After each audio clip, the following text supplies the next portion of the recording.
Hello, my name's Stuart. I'm the curator of the Cromwell Museum in Huntingdon. Thank you very much for joining us this evening for this webinar, or if you're joining us later on online on YouTube, on our channel there. Again, thank you very much for watching this video, and don't forget to like and subscribe to it as well. This evening we're doing this particular webcast as part of the BBC's Art That Made Us series. This is a series of programmes the BBC are producing, reflecting different periods in British history where there were tumultuous events that then had an impact on the development of art and culture. One of those was the civil wars in the mid-17th century, which are here, of course, at the Cromwell Museum. We've got an internationally important collection of artefacts relating to these times.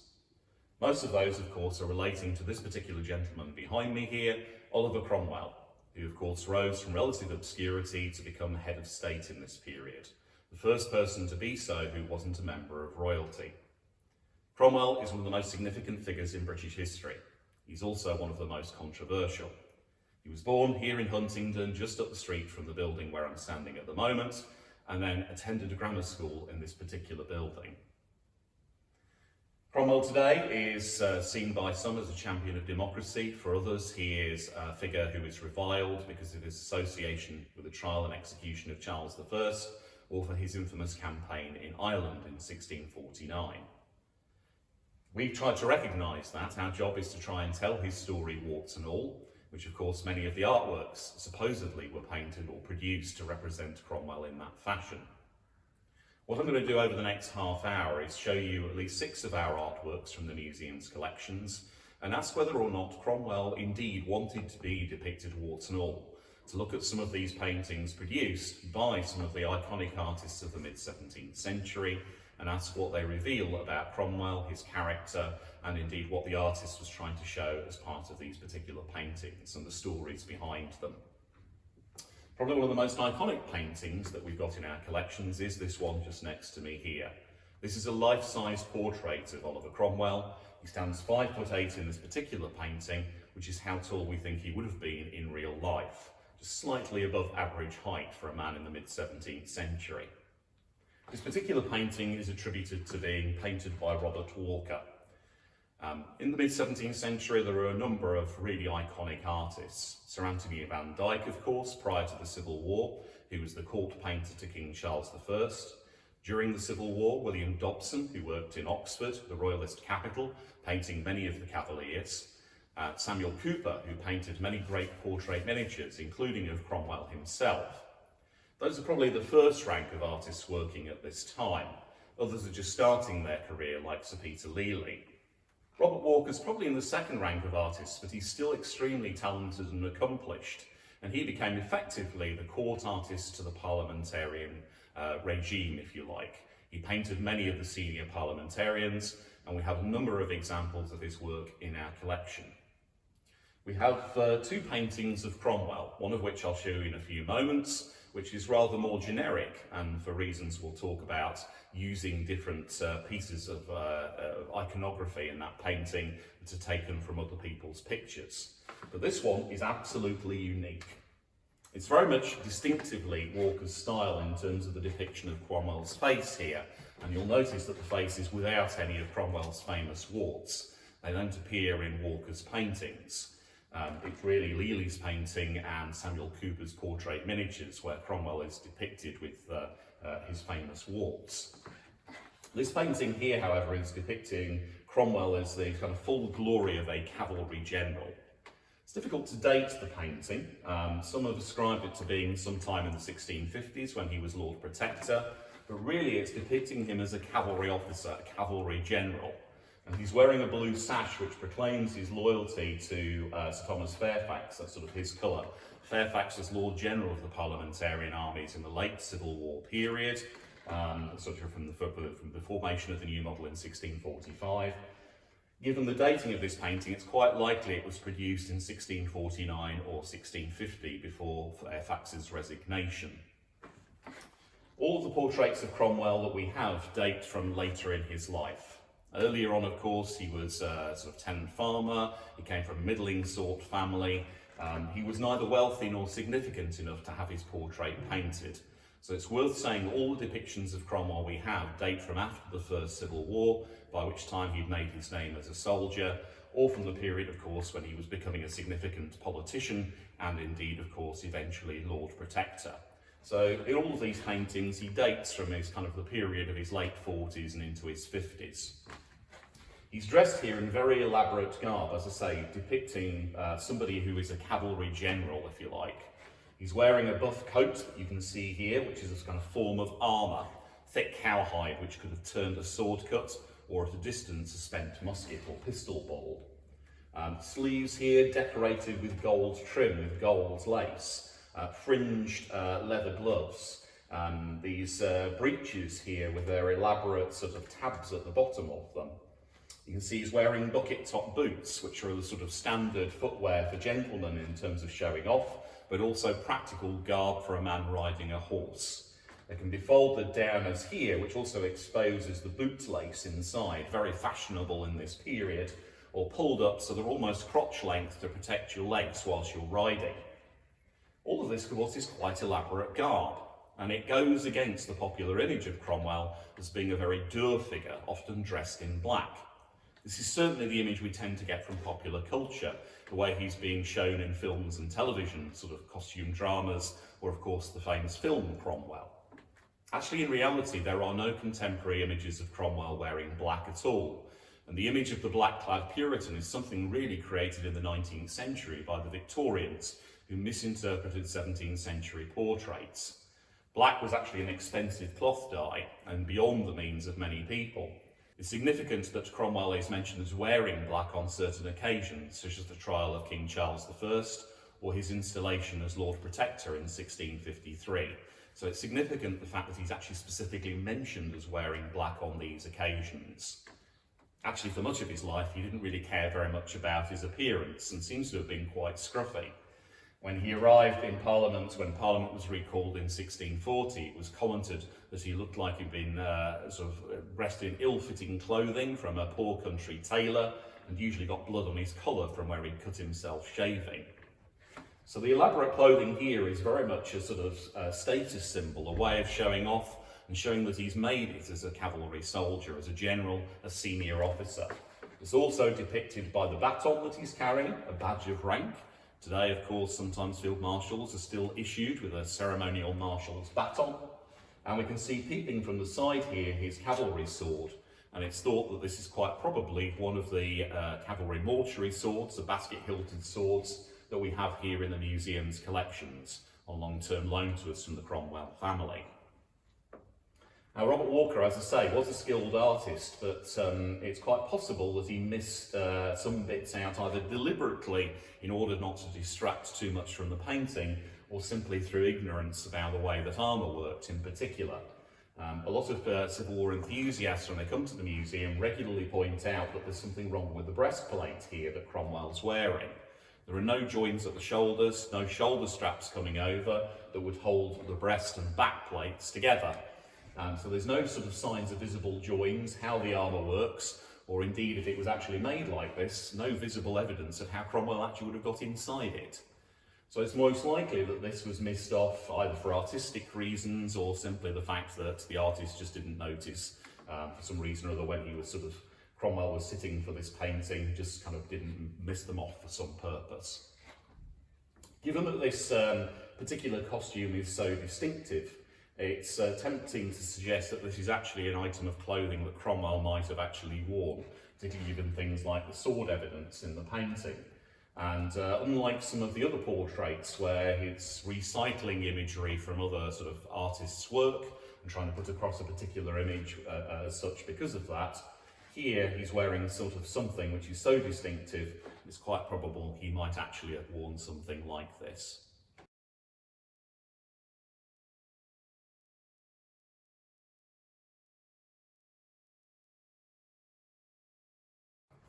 So this is another painting of Cromwell by Robert Walker, the one that we have in our collection. This is probably the painting with the best provenance to it in terms of ownership. Indeed, reputed to have belonged to Cromwell's immediate descendants. Family tradition has it that this was owned by Bridget Cromwell, Oliver's oldest daughter, and her husband Henry Ireton, who became later his Lord Deputy in Ireland.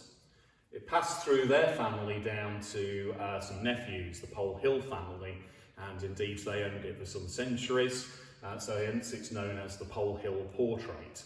It was latterly owned by Isaac Foote, who was a politician in the 20th century, better known as father to Michael Foote, the former leader of the Labour Party, and it was their family that sold it to the Cromwell Museum in the late 1970s, or it had been on long-term loan before then. This particular painting is quite interesting because one might describe this today as a photoshopped portrait. Pretty much everything in this painting Robert Walker had copied from earlier pictures. And in fact, this whole imagery at the bottom here, the armour, the helmet, the positioning of the hands, the design of the sword, the baton of office, the red-covered table on one side, a stone pediment on the other, pretty much everything there has been lifted from other artworks and simply slapped onto the canvas here with a slightly different background and Cromwell's head stuck on it. This is actually copied from two earlier portraits, which themselves are very similar to each other, both painted by the court artist of Charles I, Sir Anthony van Dyck. Around 1640, painted two very similar pictures. The first of them by Sir Edmund Verney. Sir Edmund Verney is perhaps better known to many people as King Charles I's standard bearer. He was killed at the Battle of Edge Hill in 1642, the first major battle of the Civil War. Sir Edmund was a reluctant royalist, although thought the king was wrong politically. He was deeply loyal to his monarch and went into battle supposedly with very little armour on and was killed in the fighting whilst defending the king's standard. A tradition about Sir Edmund Verney, which is almost certainly not true, is that the only part of his body which was identified after the battle was his hand still gripping the king's standard, the rest of him having been hacked to pieces. Almost certainly this is a piece of local later tradition.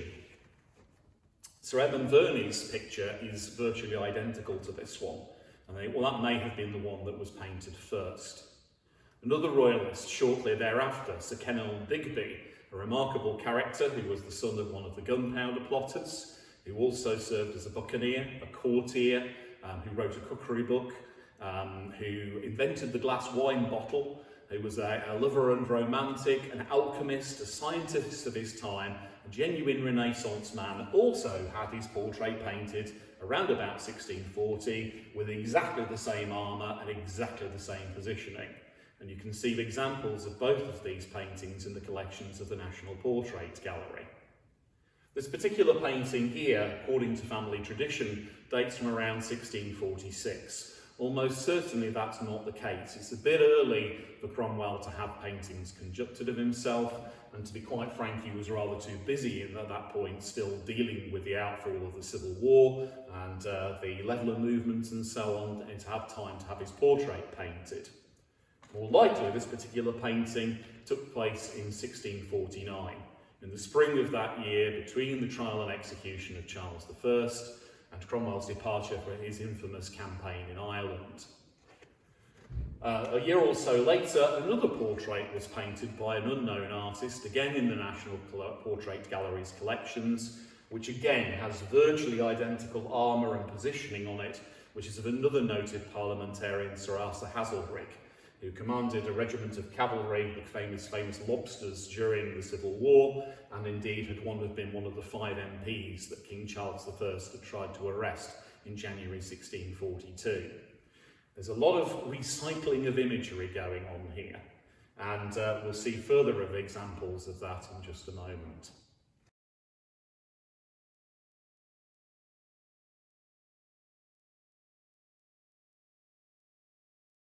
So this is the most iconic image of Cromwell, probably the most famous one, reputedly the famous Warts and all portrait. The original, of course, was painted by Sir Peter Lely. There's 6 or 7 copies of this in existence. Most likely the progenitor, the original copy painted by Lely, is that in the collections of Birmingham museums, or possibly the one that's in the Pitti Palace in Florence.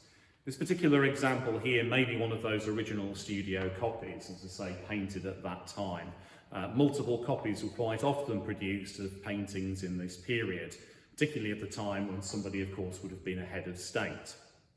This painting almost certainly was conducted sometime in the 1650s.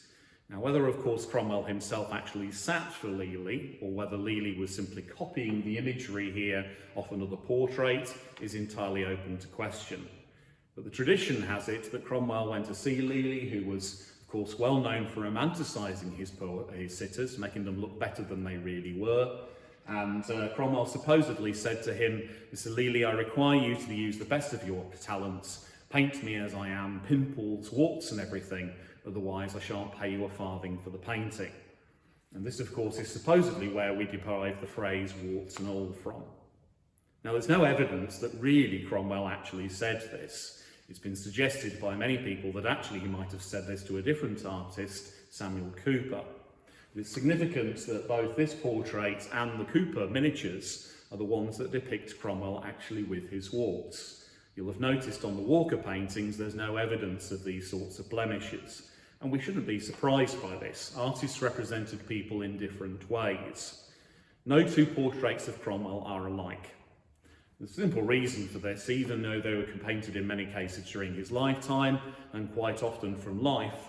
It's all subjective, of course, in the nature of the artist, their particular representation and what they're trying to convey.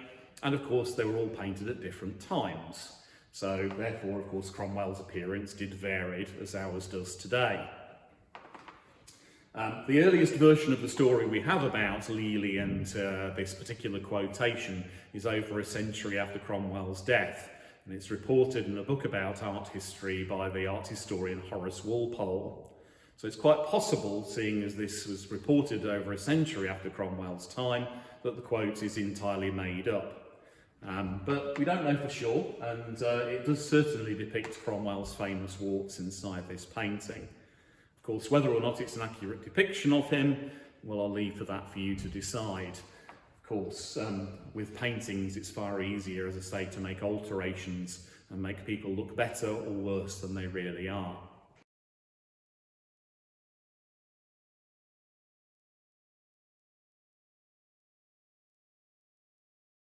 This again is a more unusual portrait of Cromwell. It's an actual painting that depicts him on horseback, which is rather strange actually. We haven't got more examples of him on a horse in paintings, given the fact that Cromwell loved horses, that he bred horses, that he even raced horses, and of course also he was famous as a cavalry commander during the civil wars. This particular painting, though, is another example of recycled imagery. It's taken in terms of the design, in terms of the positioning, even the idea of a sort of view in the background from an earlier painting and engraving of King Christian IV of Denmark. Well, most likely this particular one is lifted from an engraving of that painting by the Dutch engraver Rombout van der Hoy. I hope I've got that name right. It's probably painted around 1657. There are a number of engravings in turn produced of this painting. There are also engravings also produced of Cromwell on foot without the horse, but wearing the same clothing, which again are derived from this. So everybody is copying or adapting each other's work in terms of some of this imagery, trying to project images of power or their own particular interpretations of a character. Here Cromwell on horseback, as I say, the particular sort of posture that he's in is very much lifted from the portrait of Christian IV of Denmark. Here, though, what's interesting is that he appears to be wearing the clothing which matches a description of a costume that we know Cromwell actually wore. This grey silk velvet suit that he's wearing here, almost that in a style of a country gentleman or wealthy merchant rather than a head of state. We know that he wore to his daughter's wedding in 1657. Which incidentally he got quite tipsy at the wedding reception and amongst other things played practical jokes on his new son-in-law. The same clothing was also used to dress one of the funeral effigies, a life-size wax mannequin at Cromwell's state funeral in November of 1658. So it claims again, like the life-size portrait of Cromwell, this is something that he might actually have worn, shown in the painting here, rather than the suits of armour we see in other paintings, which are simply there either to project a sort of status of power or simply to convey the fact that the individual is a soldier by background. Here we've got a piece of text underneath describing how Cromwell is basically the Lord General of the Republic. And it's kind of very much projecting a kind of Republican image, this particular picture, and a view of the City of London in the background here.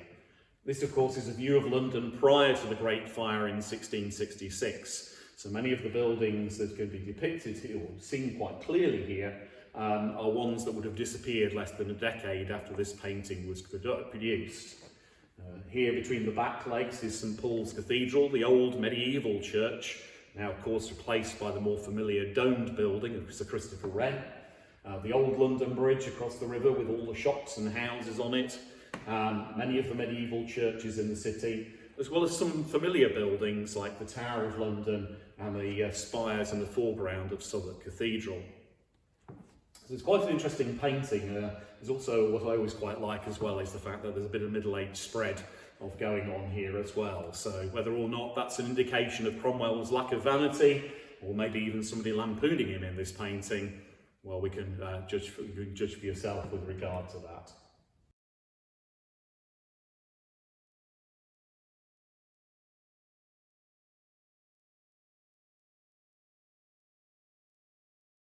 So from a painting to an engraving now for our next to last picture, which is this engraving of Cromwell again on horseback, which is ascribed to the French engraver Pierre Lombard, dating from about 1655.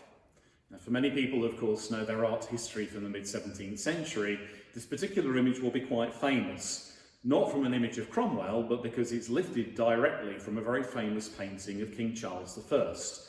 There are, of course, huge equestrian portraits of Charles I painted by Sir Anthony van Dyck, Charles's court painter. And this is quite literally, even down to the man standing alongside with the helmet, lifted from one of those paintings.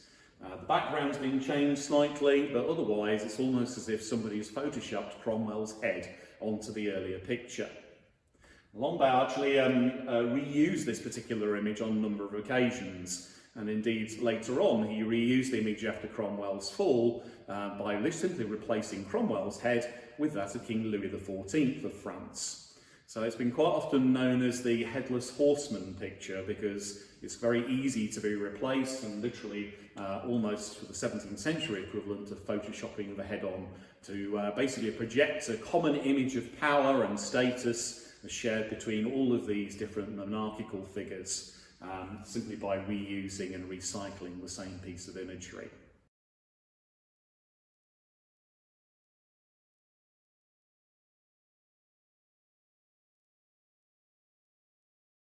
Finally, I'm going to talk a little bit about some of the portrait miniatures that we've got here.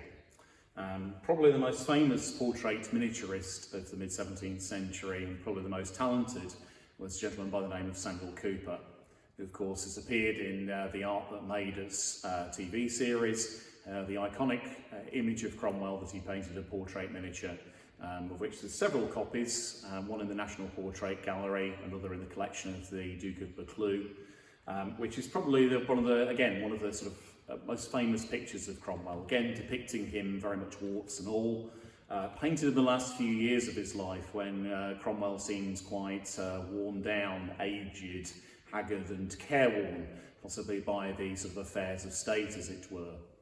Unfortunately, we haven't got an original Samuel Cooper in our collection, although we've had ones on loan before. They're quite rare, to say the least. But we have a number of portrait miniatures produced shortly thereafter by a number of derivative artists, like Paul Prieur and by Christian Richter. This particular one here, which is very fine by Richter and dating probably to around about 1700.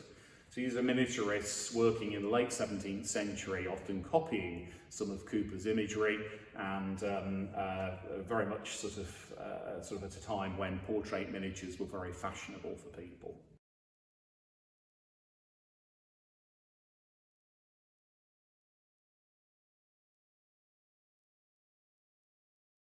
So was Cromwell really depicted warts and all? Well, he certainly appears with warts in many of his paintings and depictions. But of course, the different paintings, as we've said earlier, depicted Cromwell at different stages of his life. They were by different artists, put across different viewpoints. And of course, they were produced quite often for very different purposes, trying to project a particular message. Symbols of power, as a soldier, as a country gentleman, a more relatable figure, well, I'll leave for you to decide. Probably the most accurate version, though, is probably the death masks. We know that the day after Cromwell's death in September 1658, Thomas Simon, who was best known as the chief engraver to the Republic, the man who produced much of its coinage and medals, went and took a wax impression of Cromwell's face, of which this is a cast just here. This particular death mask, or rather the death masks produced at the time, were used then as part of the funeral effigies at Cromwell's state funeral in November 1658. Even then, there's some discussion as to which of the earliest versions and which are the most accurate ones. Perhaps the way of telling might also be from Cromwell's head, supposedly buried inside the chapel of Sidney Sussex College in Cambridge. Maybe that would give us a true and accurate view of whether Cromwell really looked like. Maybe, as with most historical figures, we'll never really know for sure. As for the story of Cromwell's head, by the way, well, that's one for another day, and maybe you'd like to keep an eye out on our YouTube channel when we'll be doing a video soon on that very subject. Otherwise, thank you very much for joining us this evening, and please do join us now for a little bit of debate and also any questions you might like to ask. Thank you very much.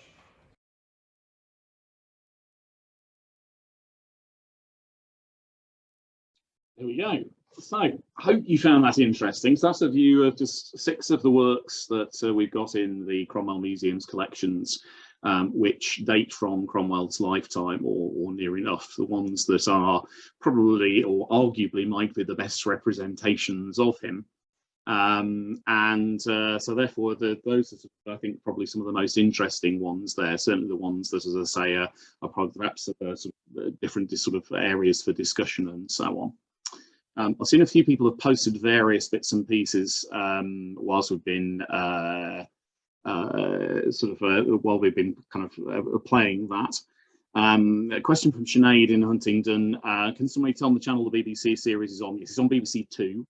I'm not sure which night it's on, but if you are struggling to get hold of it, then it's on BBC iPlayer as well. So if you're in the UK, you can watch the episode at the moment, which is episode 4, which I think is called To Kill a King, which is basically on the impact of the civil wars and art in this period. Stephen's asked, have you noticed the painting? There are no straps on the back and breastplate. Yep, we covered that inside there, which is great. Indeed. So, yeah, picking that up. It's an interesting question. I mean, I jokingly said sometimes when doing tours to people, you know, I wonder, as is quite often the case with artworks like this, that of course the artists would do the hardest pieces, the pieces that you would want to do live with the actual sitter. So the sort of, you know, Walker would have done sort of particularly the facial features of Cromwell. And some of the finer pieces that we can see sort of on his clothing. Whether or not the armour was the bit that was left over for his apprentice to finish off last thing on a Friday afternoon is something I've wondered about on some occasions, and maybe that's a reason why those straps don't appear. I'll leave for you to decide. Suzanne here, thank you very much, terrific talk. Can't wait to see these in the whole museum in person in summer. Yep, we're looking forward to you coming over, Suzanne. Interesting to compare the Walker Pole Hill Cromwell and Walker's Ireton, quite close to the Van Dyke of Charles I in armour. Yeah, it's an interesting one, isn't it? Yeah, it's not going to let me show that off to people, but yes, I mean, there are huge amounts of similarities with these sort of recycled pieces, this recycled imagery. And what I think is really interesting, and in fact, actually, when putting this talk together, I was quite shocked by going back and looking at the Kenelm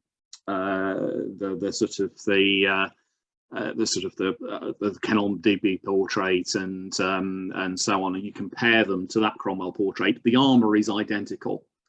Now, I mean, you know, as usual with the armour that's often depicted in these paintings, and we've had discussions with a lot of people who are very into Civil War armour. People like my colleague Keith Dowen at the Royal Armouries, for example, it's quite likely that the armour you see in the paintings is never, the person in question never wore it. It's, you know, they go and they sit for their painting, the artist would do the face and the hands and the bits they could see and send them off, and they'd sit there and actually paint the armour that they got on a stand in a studio, back in their studio. So it's a generic suit of armour. which is perhaps one of the good reasons, again, why it's not surprising that it looks the same in every single painting out of this. But, you know, they're quite clearly even copying here between artists. You know, this is, you know, obviously Van Dyck's set of studio armour that he used for his 2 paintings, and then Walker's quite literally got hold of a copy of Van Dyck's painting and literally just nicked it wholesale. And even the detail on the sword and everything else is just absolutely identical. It's quite shocking, actually. But there we go. Thank you, Claire. Excellent talk. Thank you very much. Dave Kellett, are there any portraits of Cromwell that we know of that were destroyed after the restoration? That's a good question. I don't know that there's a sort of specific wholesale description, and there may be others who know better than I on this, whether or not there is a sort of deliberate destruction of art in that sense afterwards, a sort of what the Romans might have called a sort of damnatio memoriae, where you go around and destroy sort of everything afterwards. I'm not aware of it being done quite that wholesale. I know there are certain places, for example, as a running joke, for example, I think Sydney Sussex College in Cambridge, where they have a portrait of Cromwell. You know, whenever they have royal visitors, they've literally got a curtain they can pull over in front of it, just so that it doesn't offend anybody. So there was sort of, it's an interesting question, that one. The short answer is I'm not sure of the answer to that. I'm not sure whether there was a wholesale destruction in that sense. Question from Naomi: is the BBC film accessible for people without TVs and TV licenses, please? That's a good question. If you're outside the UK, then hopefully it's being broadcast on BBC America fairly shortly. If you've not got, if you've got access to BBC iPlayer online, then you could get hold of it. But whether or not they demand your TV license, I couldn't tell you. What you choose to do with regard to that is up to you. Question from Eleni: are there any original paintings from Cromwell abroad in Italy and Germany? Yes. So one of the Lely portraits, or copies of the Lely portrait, the Warts portrait, as I say, is in the Pizzi Palace in Florence. And part of the reason for producing multiple copies of some of these paintings, which was common practice going back for years, you know, many of the iconic portraits of Elizabeth I, for example, there are multiple copies produced of this, and they're for distribution. You give them out to your, you know, favoured sort of cohorts as a sort of sign of status and benevolence, of course. It also reminds them who's boss, because they've got a portrait of, you know, so-and-so on the wall staring down on them. And I suppose it's the same as today. You have many public buildings, of course, will have a picture of the Queen on the wall somewhere or another. It's reminding you who is the head of state. But also they're given out for diplomatic purposes. So there is an interesting exchange in 1656 between the Grand Duke of Tuscany, who's a member of Medici, Federico Medici, who's quite a fan of Cromwell's, actually, is looking to establish diplomatic links, and they exchange gifts with each other. And a gift which is given to Cromwell, we've got in the museum's collections, which is this beautiful Florentine chest, which is decorated with pietra dure. It's a sort of kind of almost like a sort of mosaic patterning on the outside. So these beautiful pictures made with sort of pieces of stone and so on. It's walnut's chest, which would have contained, which still does contain these beautiful glass vases, which have got beautiful embroidered caps, which have been remarkably preserved by the Bush family, who are Cromwell's descendants, and they very kindly loaned this and many of these items to us. And so they were basically, these would have contained originally soaps. So it's kind of like getting an expensive gift basket from Lush or something, you know, kind of sort of 17th century diplomatic equivalent of that. Weirdly, Cromwell gave them a portrait in return. So, you know, we send over you a nice sort of chest, and he sends over this sort of portrait, of a copy of the Lely portrait, which has found its way into Florence and is still there, displayed there today. There are others around as well. Somebody was telling me recently that they'd seen one in one of the castles in Denmark and another one in Sweden. So there's, you know, at a time when Cromwell was head of state particularly, there is a distribution going on.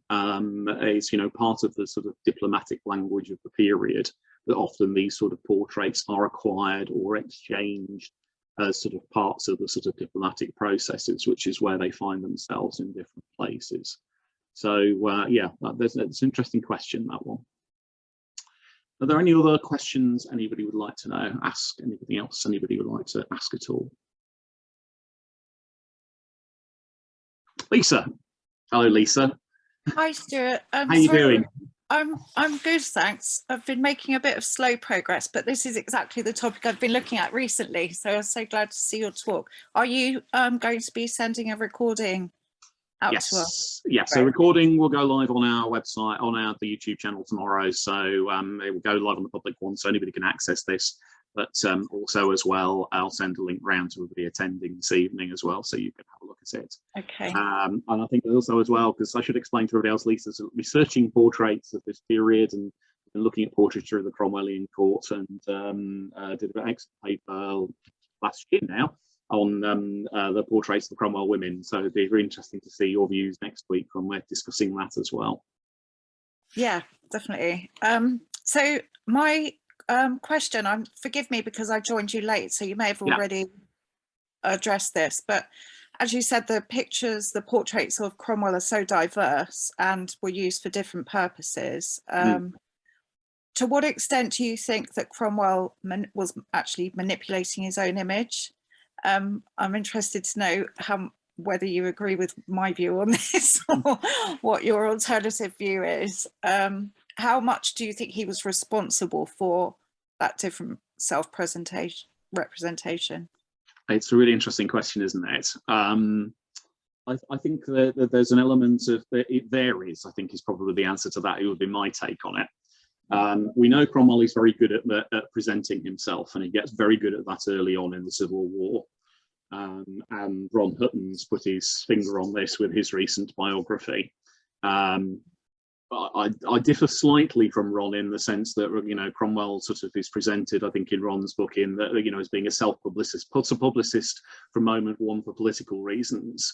I think he develops that skill partly through need to start off with, because at the beginning of the Civil War, like all of them, he's operating in an environment where they're all having to learn their trade very quickly. They're short of resources. He's very good at raising troops very quickly, and they're getting horses for them. But the problem is he needs the equipment and the pay and the supplies in order to make sure that they can do their job properly. And he really cottons on very quickly to the fact that the best way to secure that in a time when Parliament is struggling to get those resources is basically to show that he can use them effectively. So basically, he's about sort of showing to people, look, give me the resources, give me the tools to do the job, and I'll win battles, I'll win the war for you. That's what he's effectively saying.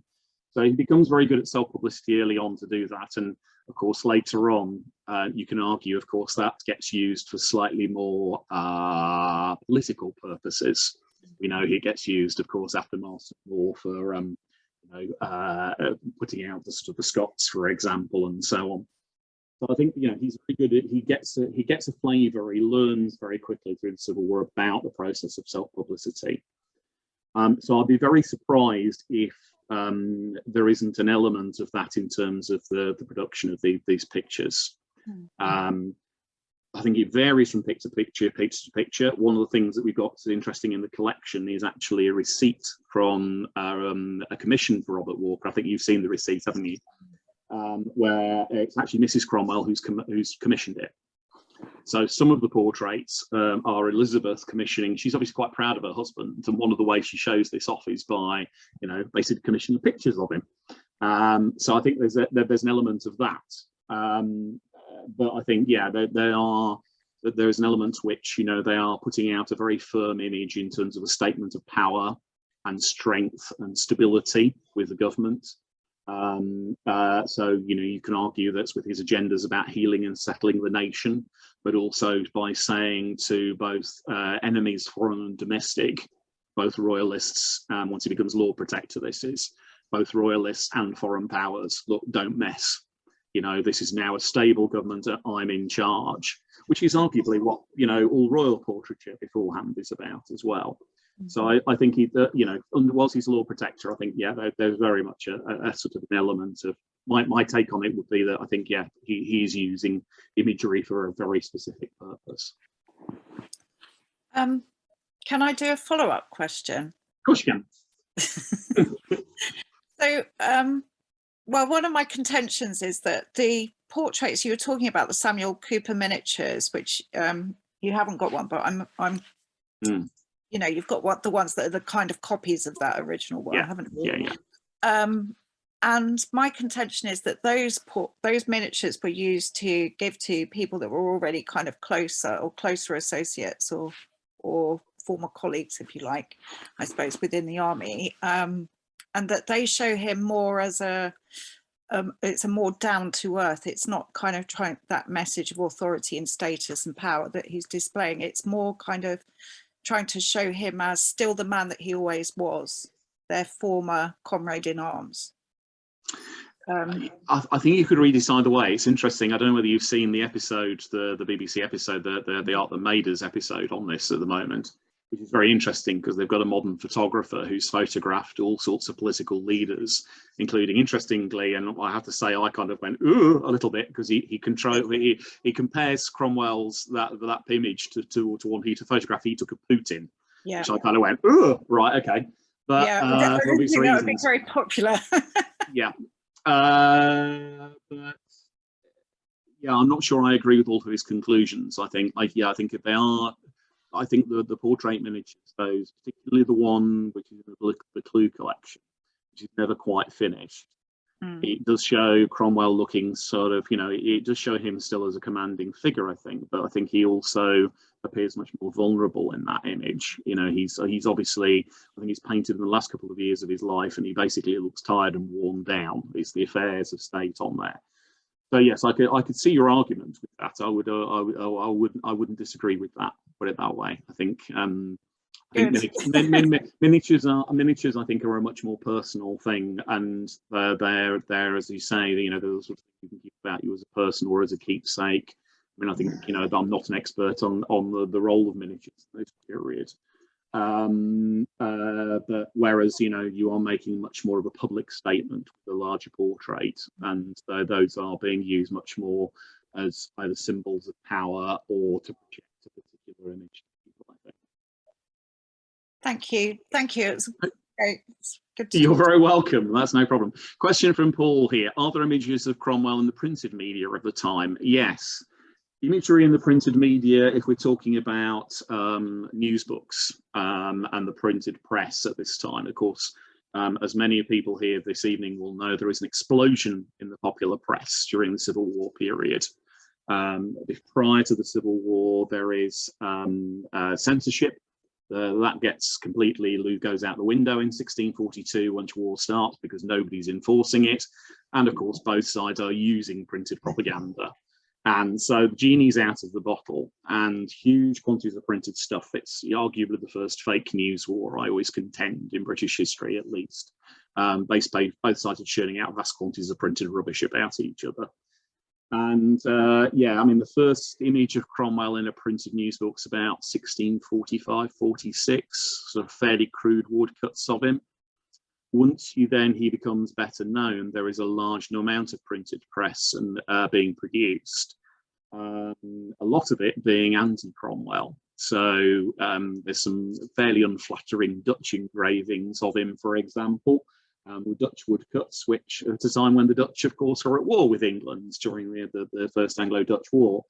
The real heyday of a lot of that printed press stuff is, of course, after the Restoration, and that's famously where, of course, you get all sorts of elaborate woodcuts of, you know, Cromwell sitting down to dinner with the devil and all sorts of things. So there's a sort of explosion of woodcut culture in terms of the popular press depiction of him then. So yeah, thanks for that, Paul. The major way in terms of disseminating things otherwise, like I talked about, is these engravings. Engravings are a way of being producing more mass market versions of some of the paintings. So because of course then you can print multiple copies off much more cheaply than you can produce painted versions of some of these pictures.